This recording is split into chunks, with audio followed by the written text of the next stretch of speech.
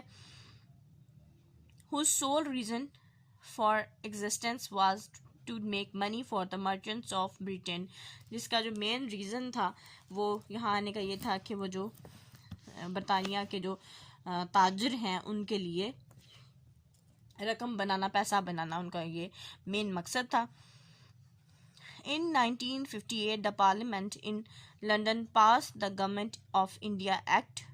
1858 میں لندن میں جو پارلیمنٹ ہے اس نے ایک ایکٹ, ایک قانون پاس کیا جسے گورنمنٹ آف انڈین ایکٹ کا نام دیا گیا.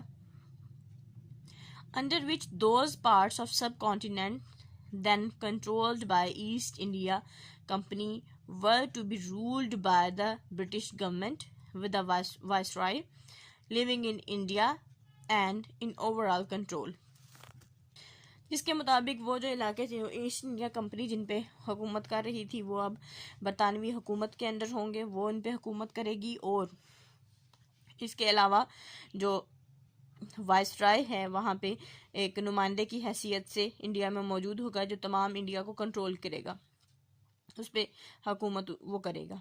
He had legislative council of officials and selected British members to help rule.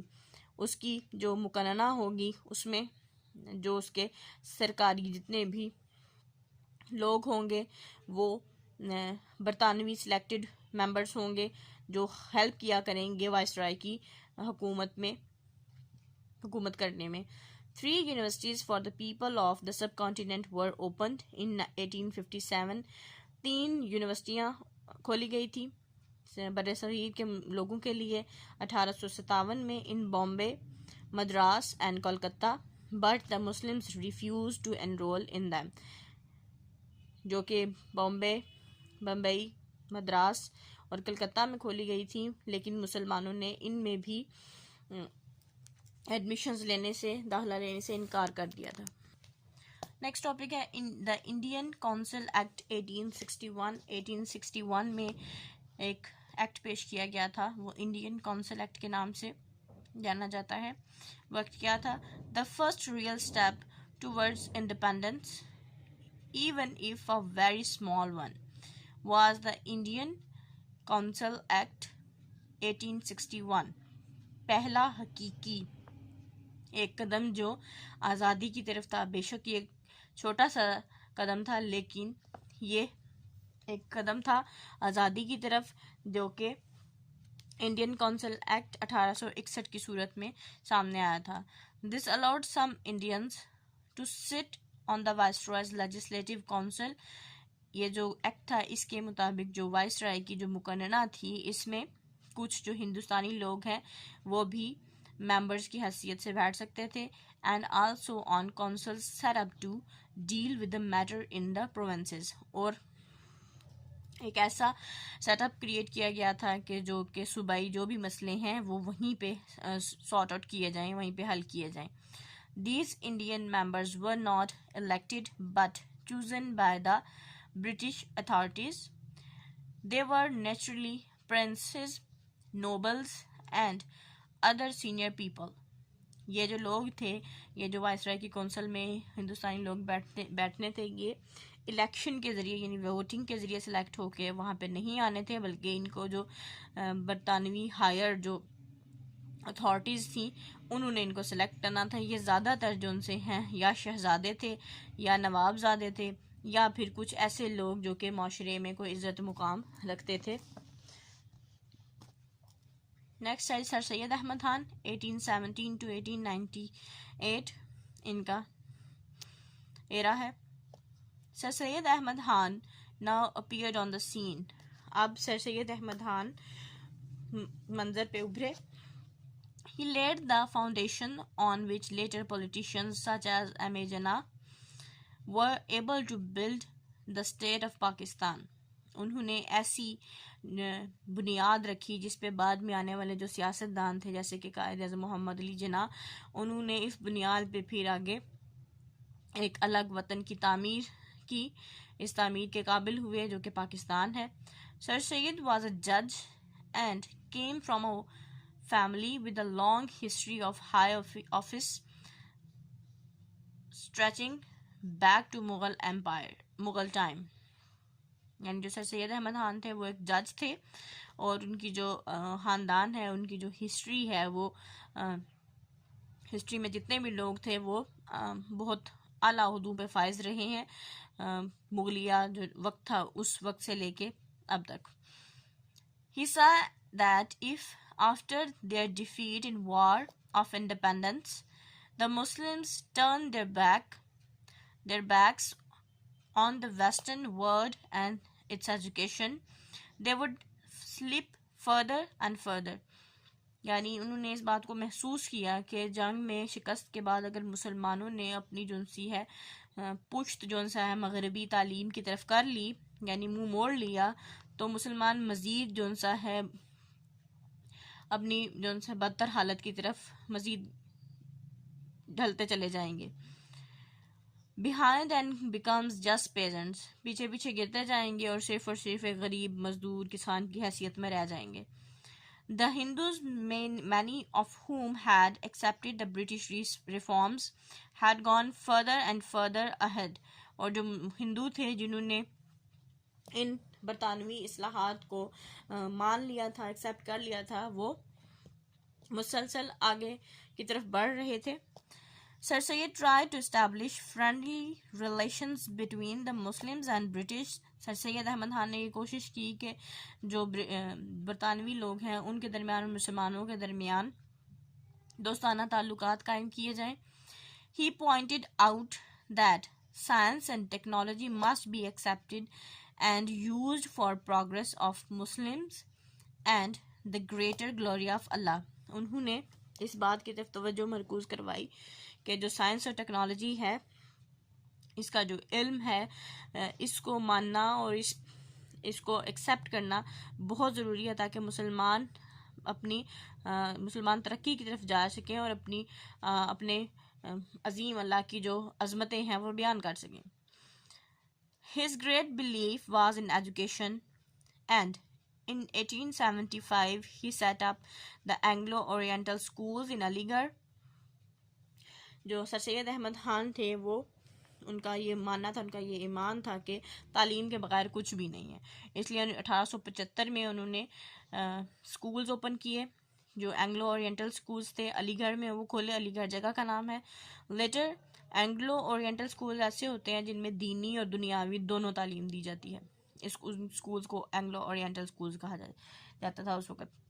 انہوں نے اس طرح کے سکول کھولے جن میں دینی اور دنیاوی دونوں تعلیم دی جاتی تھی جو بعد میں یہ کالج اور کالج سے بعد میں یونیورسٹی کے درجے تک پہنچے تھے.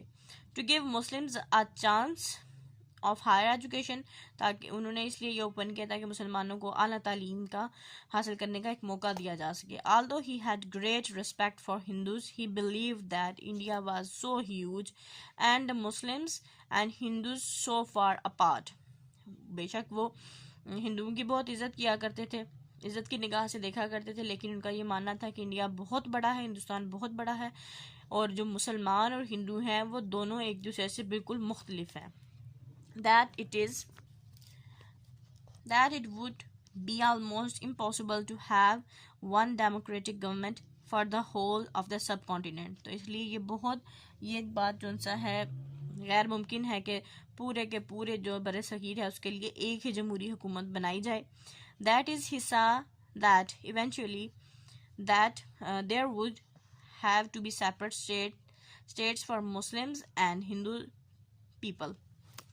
یعنی یہ اصل میں یہ جو سا یہ جو بات تھی یہ مسلمانوں اور ہندوؤں کے لیے الگ الگ جو سا ہے الگ الگ ریاست کا ایک طرح سے مطالبہ تھا.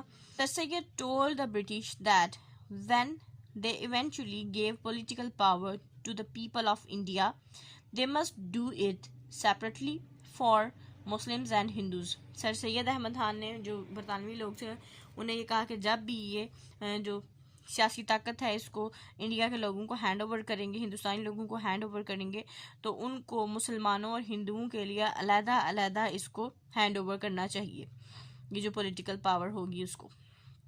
Though he never suggested that there should be two nations, he planted the idea in the minds of others. اگرچہ انہوں نے بالکل واضح الفاظ میں یہ نہیں کہا تھا کہ دو الگ الگ نیشنز ہونی چاہیے، دو الگ الگ کنٹریز ہونی چاہیے، اسٹیٹس ہونی چاہیے، کیونکہ یہ الگ الگ قومیں ہیں، لیکن سر سید احمد خان نے ایک جو آزادی کا بیج ہے وہ لوگوں کے دماغ میں پلانٹ کر دیا تھا، لگا دیا تھا، بو دیا تھا، جس کے ریزلٹس بعد میں پاکستان کی صورت میں ہمیں ملے تھے. اس کو یہاں سٹاپ کریں گے. Wish you best of luck and اللہ حافظ.